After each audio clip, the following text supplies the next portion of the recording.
Hi hello ನಮಸ್ಕಾರ. Guarantee news ವಿಶೇಷ ಕಾರ್ಯಕ್ರಮಕ್ಕೆ ಸ್ವಾಗತ. ನಾನು ನಿಮ್ಮ ಬೀರ್ಗನಹಳ್ಳಿ ಲಕ್ಷ್ಮೀನಾರಾಯಣ್. ವೀಕ್ಷಕರೇ, ಕಲಾವಿದರಿಗೆ ಭಾಷೆಗಿಂತ ಭಾವ ಮುಖ್ಯ ಆಗುತ್ತೆ, ಯೋಗಕ್ಕಿಂತ ಯೋಗ್ಯತೆ ಮುಖ್ಯ ಆಗುತ್ತೆ. ಈ ಮಾತನ್ನು ನಾನು ಯಾಕೆ ಹೇಳ್ತಾ ಇದ್ದೀನಿ ಅಂತಂದರೆ, ನಾವೆಲ್ಲೋ ಹುಟ್ತೀವಿ, ಎಲ್ಲೋ ಬೆಳಿತೀವಿ, ಏನನ್ನೋ ಸಾಧಿಸ್ತೀವಿ. ಕೊನೆಗೆ ನಮಗೆ ವೈಯಕ್ತಿಕವಾಗಿ ನಮಗೆ ಎಷ್ಟು ತೃಪ್ತಿ ಇದೆ, ಎಷ್ಟು ಸಾರ್ಥಕ ಜೀವನ ನಾವು ಮಾಡ್ತಾ ಇದ್ದೀವಿ ಅನ್ನೋದ್ರ ಬಗ್ಗೆ ನಾವು ಪರಾಮರ್ಶಿಸ್ಕೊಂಡಾಗ ಎಲ್ಲ ಒಂದು ಕಡೆ ತುಂಬ ರಿಗ್ರೆಟ್ ಮಾಡ್ತೀವಿ ಲೈಫಲ್ಲಿ. ನಾನು ಈ ಮಾತುಗಳನ್ನು ಹೇಳೋದಕ್ಕೆ ಒಂದು ರೀಸನ್ ಇದೆ. ನಮ್ಮ ಚಾನಲ್ ಒಂದು 6-7 ತಿಂಗಳ ಹಿಂದಷ್ಟೇ ಓಪನ್ ಆಯಿತು. ಇದರ ಇನಾಗ್ರಲ್ ಫಂಕ್ಷನ್ಗೆ ಸಾಕಷ್ಟು ಜನ ರಾಜಕಾರಣಿಗಳು, ಸಾಕಷ್ಟು ಜನ ಚಿತ್ರರಂಗದ ಗಣ್ಯರು ಬಂದೋದ್ರು. ನಾನೊಬ್ಬ ವಿಶೇಷ ಅತಿಥಿಯನ್ನು ಆಹ್ವಾನಿಸಿದ್ದೆ ಇಲ್ಲಿಗೆ. ಕಾರಣಾಂತರಗಳಿಂದ ಅವರು ಅವತ್ತು ಬರೋಕ್ಕಾಗಲಿಲ್ಲ. ಯಾಕೆಂದರೆ ಸಾಕಷ್ಟು ಸಾಮಾಜಿಕ ಕಾರ್ಯಗಳು, ಬೇರೆ ಬೇರೆ ವಿಚಾರಗಳೆಲ್ಲ ಅವರು ತೊಡಗಿಸ್ಕೊಂಡಿರ್ತಾರೆ. ಆ ವ್ಯಕ್ತಿ ಇವತ್ತು 1-2 ವಿಚಾರಕ್ಕೆ ಇಲ್ಲಿಗೆ ಬರಬೇಕು ಅಂತ ಬಂದಿದ್ದಾರೆ, ನಮ್ಮ ಸ್ಟುಡಿಯೋದಲ್ಲಿ ಕೂತಿದ್ದಾರೆ. ಒಂದು, ಅವತ್ತು ನಾವು ಕರೆದಾಗ ಬರೋಕ್ಕಾಗಲಿಲ್ಲ, ಯಾವತ್ತಾದರೂ ಒಂದಿನ ಬಂದೇ ಬರ್ತೀನಿ ಅಂತ ಮಾತು ಕೊಟ್ಟಿದ್ರು. ಆ ಮಾತನ್ನು ಉಳಿಸ್ಕೊಳ್ಳೋದಕ್ಕೋಸ್ಕರ ಇವತ್ತು ನಮ್ಮ ಸ್ಟುಡಿಯೋದಲ್ಲಿ ಬಂದಿದ್ದಾರೆ, ನನ್ನ ಮುಂದೆ ಕೂತಿದ್ದಾರೆ. ಒಂದು.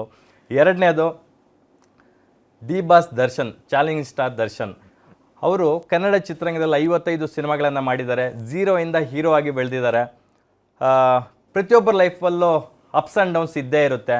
ಆದರೆ ಕೆಳಗೆ ಬಿದ್ದಾಗ ಆಳಗೊಂದು ಕಲ್ಲು ಅಂತ ಹೇಳ್ಬಿಟ್ಟು ಎಲ್ಲರೂ ಕಲ್ಲೊಡಿಯವರೇ ಜಾಸ್ತಿ ಇರ್ತಾರೆ. ಆದರೆ ದರ್ಶನ್ ಅವರ ಸಂಕಷ್ಟದ ದಿನಗಳಲ್ಲಿ ಅವ್ರ ಪರ ನಿಂತಂಥವರು, ಅವರ ಪರವಾಗಿ ದನಿ ಎತ್ತದಂಥವರು, ಜೊತೆಗೆ ಈಗ ಅವರ ಸಿನಿಮಾ ಬರ್ತಿದೆ, ಡೆವಿಲ್ ಸಿನಿಮಾ. ಆ ಸಿನಿಮಾದ ಬಗ್ಗೆ ನಾನು ಬಂದು ನಿಮ್ಮ ಸ್ಟುಡಿಯೋದಲ್ಲಿ ಮಾತಾಡ್ತೀನಿ. ನಾನು ಮಾತಾಡೋದ್ರಿಂದ ಒಂದಷ್ಟು ಪ್ರಮೋಷನ್ ಆದರೆ ತುಂಬ ಖುಷಿಯಾಗುತ್ತೆ, ನನಗೆ ಒಂಥರ ವೈಯಕ್ತಿಕವಾಗಿ ಖುಷಿಯಾಗುತ್ತೆ ಅಂತಕ್ಕಂಥ ಮಾತುಗಳನ್ನು ಹೇಳಿದಂಥ ವ್ಯಕ್ತಿ. ಹಿ ಈಸ್ ನನ್ ಅದರ್ ದ್ಯಾನ್ ನಮ್ಮ ಕನ್ನಡದ ಕಂದ, ಹಿರಿಯ ಅಭಿನೇತ್ರಿ ಲೀಲಾವತಿ ಅವರ ಮಗ ವಿನೋದ್ ರಾಜ್ ಅವರು. ಡ್ಯಾನ್ಸ್ ರಾಜ, ಡ್ಯಾನ್ಸ್ ಅಂತ ನಾವೆಲ್ಲ ಪ್ರೀತಿಯಿಂದ ಕರಿತೀವಲ್ಲ, ವಿನೋದ್ ರಾಜ್ ಸರ್ ಇವತ್ತು ನಮ್ಮ ಸ್ಟುಡಿಯೋದಲ್ಲಿದ್ದಾರೆ. ಸರ್, ಕಾರ್ಯಕ್ರಮಕ್ಕೆ ಪ್ರೀತಿಯ ಆತ್ಮೀಯ ಸ್ವಾಗತ ಸರ್. ನಮಸ್ಕಾರ. ಹೇಗಿದ್ದೀರಾ ಸರ್? ಚೆನ್ನಾಗಿದ್ದೀನಿ. ಆರೋಗ್ಯ ಹೇಗಿದೆ ಸರ್? ಫಸ್ಟ್ ಆಫ್ ಆಲ್ ಆರೋಗ್ಯದ ಬಗ್ಗೆ ಹೇಳಕ್ಕೆ ಹೋದರೆ, ಆರೋಗ್ಯ ಅದ್ರ ಪಾಡಿಗಿರುತ್ತೆ. ನಮ್ಮ ಪಾಡಿಗೆ ನಾವು ಹೆಜ್ಜೆ ಮುಂದೆ ಇಡಲೇಬೇಕಾಗುತ್ತೆ. ಇದೇ ನನ್ನ ತಾಯಿಯವ್ರು ನನಗೆ ಕಲಿಸ್ಕೊಟ್ಟಿರುವಂಥ ಪಾಠ ಇದು. ಅವರ ಕೊನೆ ಕಾಲಕ್ಕೆ ಕೂಡ ಯಾವತ್ತೂ ತನ್ನ ಆರೋಗ್ಯದ ಬಗ್ಗೆ ಅವ್ರು ನಿಗಾ ಇಡಲಿಲ್ಲ. ಭವಿಷ್ಯ ಏನಾಗುತ್ತೆ, ನೀನು ಹೇಗಿರಬೇಕು, ಯಾವ ರೀತಿ ಬಾಳಬೇಕು. ನೋಡಿ, ಈಗ 2 ವರ್ಷದ ಹಿಂದೆ ಕೇಳಿದರೆ ನನಗೆ ಕಣ್ಣಲ್ಲಿ ನೀರು ಬರೋದು. ಈಗ ಕಣ್ಣಲ್ಲಿ ನೀರಿಗಿನ್ನ ಕರ್ತವ್ಯ ಏನು ಅನ್ನುವಂಥದ್ದು ನನಗೆ ಯೋಚನೆ ಆಗ್ತಾಯಿದೆ. ಎಲ್ಲನೂ ಅಡಗೋಗುತ್ತೆ ಈ ಕರ್ತವ್ಯದಲ್ಲಿ. ನಮ್ಮ ಭವಿಷ್ಯ ಏನು, ನಾವು ಕಟ್ಕೊಂಡವರು ಆ ಮಗನ ಭವಿಷ್ಯ ಏನು, ನಮ್ಮನ್ನು ನಂಬಿಕೊಂಡು ನಮ್ಮ ಮನೇಲಿ ನಮ್ಮ ಸೇವಕರ ಭವಿಷ್ಯ ಏನು, ಬಾಯಿ ಇಲ್ದಿರೋ 12 ಜೀವಗಳಿದೆ, ಶ್ವಾನಗಳು, ಅದು ಏನಾಗುತ್ತೆ, ಎಲ್ಲವೂ ನಮ್ಮನ್ನು ಕಾಡ್ತಾನೆ ಇರುತ್ತೆ. ಹಾಗಾಗಿ ಇದರ ಮಧ್ಯೆ ನಾವೇನಾಗುತ್ತೆ, ಆರೋಗ್ಯ ಏನಾಗುತ್ತೆ ಅದನ್ನು ನಾವು ಗಮನಿಸುವಾಗ ತುಂಬ ಈ ಆರೋಗ್ಯದ ಮೇಲೆ ನಾವು ನಿಗಾ ಇಟ್ಕೊಳ್ಳಲ್ಲ, ಸರಿ ಹೋಗ್ತಾ ಇರ್ತಿದೆ. ನಿನ್ನೆ ಡಿಸೆಂಬರ್ 8, ಸೊ 2 ವರ್ಷ ಆಯಿತು ಅಮ್ಮ ಇಲ್ಲದ ಈ 2 ವರ್ಷ. ಏನೆಲ್ಲ ನಿಮಗೆ ಕಲಿಸಿದೆ ಸರ್ ಜೀವನ ಪಾಠನ ಅಂತ? ಅಮ್ಮ ಇಲ್ಲದ 2 ವರ್ಷ. ಅವ್ರು ಹೇಳೋರು ನನಗೆ, ನಾನು ಇಲ್ದಿರ ಹೇಗೋ ಜೀವನ ಮಾಡ್ತೀಯ ಅಂತ ಹೇಳಿದೆ. ಅಮ್ಮ ಇಲ್ಲದ 2 ವರ್ಷ ನಾವು ಜೀವನ ಮಾಡೇ ಬಿಟ್ವಿ ಜೀವನದಲ್ಲಿ. ತುಂಬ ನಾನು ನನ್ನ ತಾಯಿಯವ್ರನ್ನ ಎಲ್ಲ ನನ್ನ ಕೊನೆ ಉಸಿರುವರೆಗೂ ನಾನು ಅವ್ರನ್ನ ಕಳ್ಕೊತಾನೆ ಇರ್ತೀನಿ. ಅವರು ಇಲ್ಲ ಅನ್ನುವಂಥ ತುಂಬ ದೊಡ್ಡ ಕೊರತೆ ನಮಗೆ ಜೀವನದಲ್ಲಿ ಕಾಡ್ತಾನೆ ಇರುತ್ತೆ. ಯಾಕೆ ಈ ಮಾತು ಹೇಳ್ತಾ ಇದ್ದೀನಿ ಅಂದರೆ, ಕನ್ನಡಿಗರು ತುಂಬ ಇದನ್ನು ಗಮನ ಇಟ್ಟು, ತಾಯಂದಿರು ತುಂಬ ಗಮನ ಇಟ್ಟು ಕೇಳ್ರಿ. ಏನು ಕೇಳ್ತಾ ಇದ್ದೀನಿ, ನಮ್ಮ ತಾಯಿಯಲ್ಲಿ ಇರುವಂಥ ಆ ಒಂದು ವಿಶೇಷವಾದ ಗುಣ. ಯಾವತ್ತೂ ಎಷ್ಟು ಕಷ್ಟ ಬಂದರೂ ಕೂಡ ಇನ್ನೇನಾದರೂ ಮಾಡಿದ್ರೆ ನಾವು ಸರಿ ಹೋಗುತ್ತಾ ಅಂತ ಯೋಚನೆ ಮಾಡೋರು ಅವರು. ನಾವು ಇನ್ನೇನು ಮಾಡಬೇಕು, ಏನು ಮಿಸ್ಟೇಕ್ ಆಗಿದೆ, ಯಾಕೆ ಹೀಗಾಗಿದ್ದೀವಿ, ನಾವು ಸರಿಪಡಿಸ್ಕೊಳ್ಳೋದು ಹೇಗೆ ಅಂತಲೇ ಯೋಚನೆ ಮಾಡೋರು ಹೊರತು ಯಾರನ್ನು ಕೈ ತೋರಿಸಿ ದೂರಿದ್ದಿಲ್ಲ ರೀ ಅವರು. ನೋಡಿ, ಅವ್ರಿಗೆ ಎಷ್ಟು ನೋವಾಗಿದ್ದರೂ ಕೂಡ ಒಂದು ದಿನ ಕೂಡ ನನಗೆ ಆ ನೋವಿನ ಬಗ್ಗೆ ಮಾತಾಡಿಲ್ಲ ಅವರು. ನೀನು ಹೇಗಿರಬೇಕು, ನಾನು ಹೇಗಿರಬೇಕು, ನಾಳೆ ಏನು ಮಾಡಬೇಕು, ಬದುಕಕ್ಕೆ ಏನು ಮಾಡಬೇಕು, ಸಿನಿಮಾ ಇಲ್ಲಾಂದರೆ ಹೇಗೆ ಬಾಳಬೇಕು, ಬದುಕಬೇಕು, ಸಿನಿಮಾ ಇದ್ದರೆ ಅದರಲ್ಲಿ ಹೇಗೆ ಬದುಕಬೇಕು, ಈ ಸಿಕ್ಕಿರೋ ಅವಕಾಶನ, ಆಮೇಲೆ ಈ ಆಯುಷು, ಇದನ್ನು ಸರಿಯಾದ ರೀತಿಯಲ್ಲಿ ನಾವು ಉಪಯೋಗಿಸ್ಕೊಳ್ಳೇಬೇಕು. ಅದು ನನಗೆ ಮೈ ನೋವಾಯಿತು, ಕೈ ನೋವಾಗಾಯಿತು ಅಂತಂತ ಹೇಳ್ಬಿಟ್ಟು ನಾವು ಹೇಳೋಕ್ಕೂ ಸಾಧ್ಯ ಇಲ್ಲ. ನನ್ನ ಆರೋಗ್ಯ ಸರಿ ಇಲ್ಲ, ನನ್ನ ಪರಿಸ್ಥಿತಿ ಹೀಗಾಯಿತು ಅಂತ ಅದಷ್ಟಕ್ಕೂ ನಾವೇ ಕಾರಣರಾಗ್ತೀವಿ, ಬೇರೆ ಯಾರೂ ಕಾರಣರಾಗಲ್ಲ, ನಮ್ಮದೇ ತಪ್ಪುಗಳಿರ್ತದೆ.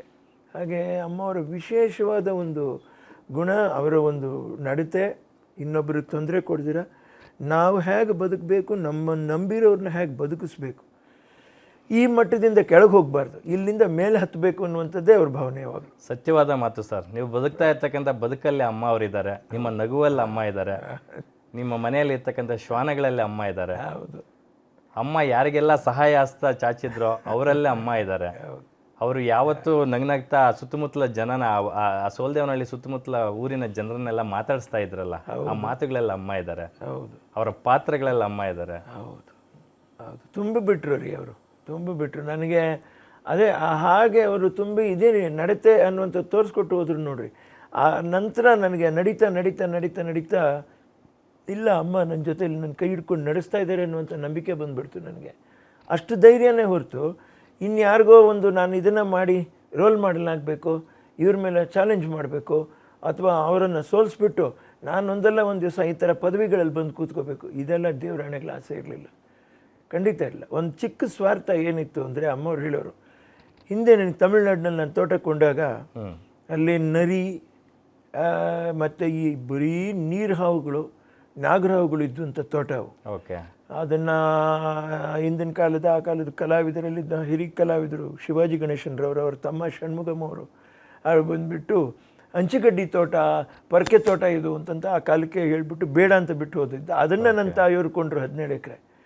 ಯಾವ ಹಂಚಿಕಡ್ಡಿನ ಕೂತ್ಕೊಂಡು ಕೊಯ್ಯೋರು ನನ್ನ ತಾಯಿಯವ್ರು, ಶೂಟಿಂಗ್ ಮುಗಿಸ್ಕೊಂಬಂದು ಕೊಯ್ದು ಆಮೇಲೆ ನೋಡಿದ್ರೆ ಅದರಲ್ಲಿ ಒಂಥರ ಈ ಚರಳು ಮಣ್ಣು, ಫಲವತ್ತಾದ ಭೂಮಿ ಅಲ್ಲ. ಅದನ್ನು ಹೇಗೆ ಮಾಡಬೇಕು ಅಂತ ಅಲ್ಲಿರ್ತಕ್ಕಂಥ ರೈತರು ಆ ಕಾಲಕ್ಕೆ 8 ಆನೆಯಿಂದ ₹1, 8 ಆನೆ ಹೆಣ್ಮಕ್ಳಿಗೆ, ₹1 ಗಂಡಸರಿಗೆ, ಅಲ್ಲಿರೋ ರೈತರುಗಳನ್ನ ಇಟ್ಕೊಂಡು ಈ ಮಣ್ಣನ್ನು ನಾವು ಫಲವತ್ತು ಹೇಗೆ ಮಾಡಬೇಕು ಅಂದರೆ ಸರ್ವೇ ಸೊಪ್ಪು. ಬಂಗಾರದ ಮನುಷ್ಯ ಸಿನಿಮಾದಲ್ಲಿ ಅಣ್ಣ ಅವರು ಆ ಬೆಟ್ಟ ಗುಡ್ಡಗಳನ್ನೆಲ್ಲ ಹಸನಾಗಿಸಿ ಒಳ್ಳೆ ಬೆಳೆ ಬೆಳೀತಾರಲ್ಲ, ಆ ಥರ ಇದೆ ಅದು ನೀವು ಹೇಳ್ತಾ ಇರೋದು. ಹೌದು, ಬಂಗಾರದ ಮನುಷ್ಯ ಅವರು. ಬೆಲೆ ಕಟ್ಟಕ್ಕಾಗದಿರುವಂಥ ಮಾಣಿಕ್ಯ ನನ್ನ ತಾಯಿಯವರು, ಬೆಲೆ ಕಟ್ಟಕ್ಕಾಗದಿರೋ ಮಾಣಿಕ್ಯ ಅವರು, ಬೆಲೆನೇ ಕಟ್ಟಕ್ಕಾಗತ್ತೆ. ಯಾಕಂದರೆ ಹೆಣ್ಣೆಂಗಸಾಗಿ ಅವರು ಕೂತ್ಕೊಂಡು ಎಲ್ಲೋ ಒಂದು ರಾಜ್ಯದಲ್ಲಿ ಹೋಗಿ ಆ ಭಾಷೆನೇ ಬೇರೆ ಬದುಕಕ್ಕೆ ಅಂತ ಹೋಗಿದ್ದೆ. ಆವತ್ತು ಸ್ಟುಡಿಯೋಸ್ ಎಲ್ಲ ಅಲ್ಲೇ ಇತ್ತು. ಇವತ್ತು ಸರವಣ್ಣನವರು, AVM ಸರವಣ್ಣನವರು ತೀರ್ಕೊಂಡಿದ್ದಾರೆ ನೋಡಿ. ಅವರ ತಂದೆಯವರು ಮೇಯಪ್ಪ ಚೆಟ್ಟಿಯಾರವರು, ಏನು ನನಗೆ ತುಂಬ ಭಾರಿ ನೋವಾಯಿತು ಅಂತ ಹೇಳಿದರೆ, ನಾವು ಅವಾಗ ಹೋಗುವಾಗ ಕನ್ನಡದ ಕಂದ ಬಂದು AVMC ಥಿಯೇಟ್ರಲ್ಲಿ ರೆಕಾರ್ಡಿಂಗ್ ಮಾಡಿದ್ದೀವಿ. ಓಕೆ. ಅದು ಅವ್ರನ್ನ ನೋಡಿ ನನಗೆ ಕೈ ಮುಗಿಯೋ ಎಂತೆಂಥ ವ್ಯಕ್ತಿಗಳನ್ನ, ಎಂತೆಂಥ ಸಿನಿಮಾಗಳನ್ನ ಮಾಡಿದವ್ರು ಕಣಪ್ಪ. ಯಾರಾದರೂ ಈ ಮೆಟ್ರೋ ಗೋಲ್ಡ್ವಿನ್ ಮೇಯರು, ಆಮೇಲೆ 20th Century Fox ಅಂದರೆ AVM ಸ್ಟುಡಿಯೋದು ಈ ಚಕ್ರ ಸುತ್ತೋದು, ಆಮೇಲೆ ಜೆಮಿನಿ ಸ್ಟುಡಿಯೋನಲ್ಲಿ 2 ಮಕ್ಕಳು ಇದನ್ನು ಓದೋದು, ಅದು ಎರಡೂ ಎಂದೂ ಮರೆಯೋಕ್ಕಾಗದಿರುವಂಥದ್ದು. ಕೈ ಮುಗಿಯಪ್ಪ ಅಂತಂತ ಹೇಳ್ಬಿಟ್ಟು ಹೇಳೋರು. ಆ ಸ್ಟುಡಿಯೋಸ್ಗೆ ಹೋಗಿ ಅಲ್ಲಿ ಕನ್ನಡದ ಕಂದ ನಾವು ಮಾಡಿದ್ದು ನೋಡಿ. ಅದು ಸೆಂಟಿಮೆಂಟ್ಲಾಗಿ, ಅದು ಲಕ್ಕು, ಒಂದು ಅದೃಷ್ಟವಾದ ಜಾಗ ಅನ್ನೋದಕ್ಕೆ AVMC ಥಿಯೇಟ್ರು. ಮುಗಿಸ್ಕೊಂಬಂದ್ವಿ ಕನ್ನಡದ ಕಂದ. ಅದೇ ಥರ ಒಳ್ಳೆ ಹಿಟ್ ಆಯಿತು ನಮಗೆ ಸಿನಿಮಾ ಅದು. ಈ ಮೂಲಕ ನಾನು ಅವರ ಇದಕ್ಕೆ ಸಂತಾಪ ಸೂಚಿಸ್ತಾ ಇದ್ದೀನಿ. ತಡವಾಗಿ ಸೂಚಿಸಿದ್ದಕ್ಕೆ ಕ್ಷಮೆ ಕೇಳ್ತಾ ಇದ್ದೀನಿ. ಅವರ ತಂದೆಯವರೇ ಅಣ್ಣವರಿಗೆ ಬೇಡ್ರ ಕಣ್ಣಪ್ಪನ ಮಾಡಿ ಸಿನಿಮಾ ಮಾಡಿದಂತ. ಅದರಿಂದ ಎಂದೂ ಮರೆಯೋಕ್ಕಾಗಲ್ಲ. ಮಹಾನ್ ವ್ಯಕ್ತಿಯವರು. ಗ್ಯಾರಂಟಿ ನ್ಯೂಸ್, ಸುದ್ದಿ ಖಚಿತ, ನ್ಯಾಯ ನಿಶ್ಚಿತ.